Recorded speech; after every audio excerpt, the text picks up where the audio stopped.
አሁን ማንቸስተር ዩናይትድ የሚጠበቅበት ደረጃ ላይ ተቀምጧል።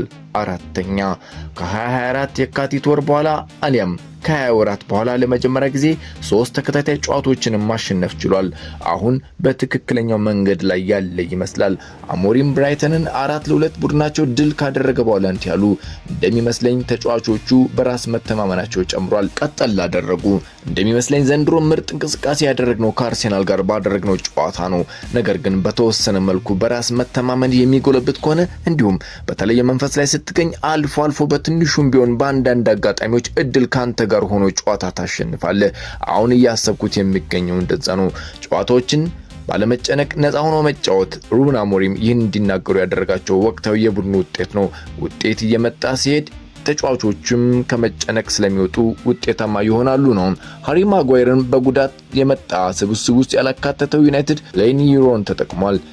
የመሃል ተከላካይ ስፍራ ላይ በማጓየር ስንጫወት መከላከላችን ድንቅ ነው። ይሁንና ተጭኖ ለመጫወት ማቲያስ ዴሊት ሲሆን የተሻለ ነው ይላሉ አሞሪም።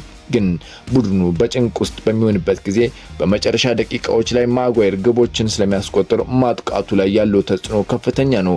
አሞሪም ካጫወት አንጻር የገለጹት ቢሆንም ተንታኞች ግን የአሞሪምን አስተያየት አልወደዱላቸውም። ከዚህም በላይ ምን ያድርጉልዎት ይመስላል። እሳቸውም ብልጠት ያለበት ምላሽ የሰጡ አይመስልም። ሶስቱ አዲስ የፊት መስመር ግዢዎች በአግባቡ መክፈላቸውን ጀምሯል። ኢንቨስትመንቱ እየከፈለው የሚገኘው ማንቸስተር ዩናይትድ ፊት መስመሩ አሚሬ የሆነ ነው። ማቲያስ ኩኛ በፕሪሚየር ሊጉ የግቡ መንገዱን አግኝቷል።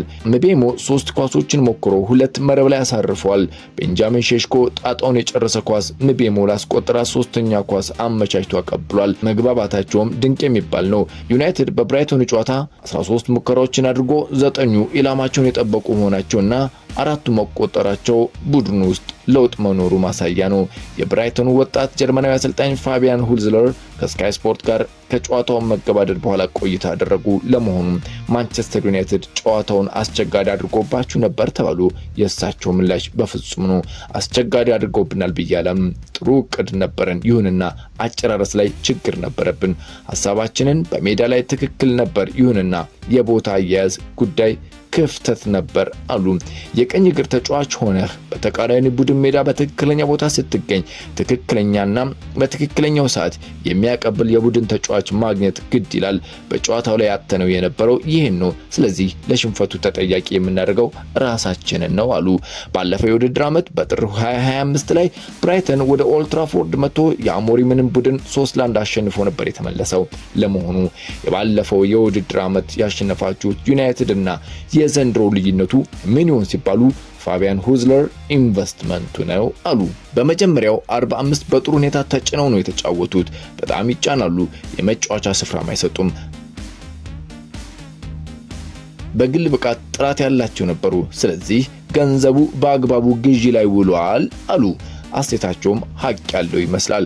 ሩበን አሞሪም የክንፍ አጥቂያቸው ምቤሞን አድንቀዋል። የሚሰራ ማሽን ነው። በእንቅስቃሴ ላይ ለውጥ ሲያደርግ ግሩም ነው። የማጥቃት ክፍሉን ስናቀናጅ ድንቅ ለውጥ ነው ያመጣው። ከአማድ ጋር ስላላቸው ቅንጅት ከመናገራቸው በፊት ነው ይህንን ያሉት። እነዚህን 2 ተጫዋቾች ለማሸነፍ አስቸጋሪ ነው፣ ምክንያቱም ቦታ ይለዋወጣሉ። በጣም ፈጣን ናቸው። በአንድ ለአንድ ግንኙነት ከተቃራኒ ጋር ሲገናኙም ድንቅ ናቸው። ይቀጥላሉ። እንደ አሰልጣኝ የኔ ስራ ከሱ ምን እንደምፈልግ ገለጻ ማድረግ ነው። አስቸጋሪ ጊዜያትን ልናሳልፍ እንችላለን፣ ግን ይህ ማንቸስተር ዩናይትድ ነው። ማንቸስተር ዩናይትድ የማይገባው ስፍራ ላይ ሲሆን እና ያ ነገር ሲሰማን እነዚህ ተጫዋቾች ወደኛ መምጣት ፈለጉ። ምንም ይሁን ምንም አይነት ደረጃ ላይ ብንገኝም የቻምፒየንስ ሊግ ተሳታፊ ባንሆንም እኛን መርጧል። እኛም እንዲህ ያሉ ተጫዋቾችን ለማምጣት መስጠት የሚገባንን ሰጥተናል ይላሉ።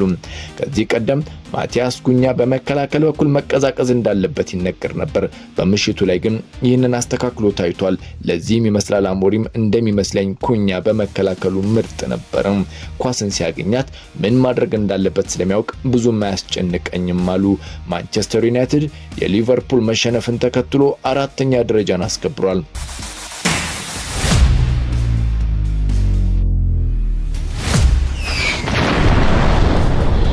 ቤሞ ከጨዋታው በኋላ ደጋፊውንና ጓደኞቹንም አድንቋል። በልምምድ ሜዳ ላይ ኳስን ተቀብሎ ወደ ጎል መለወጥ ላይ ስንሰራበት ነበር።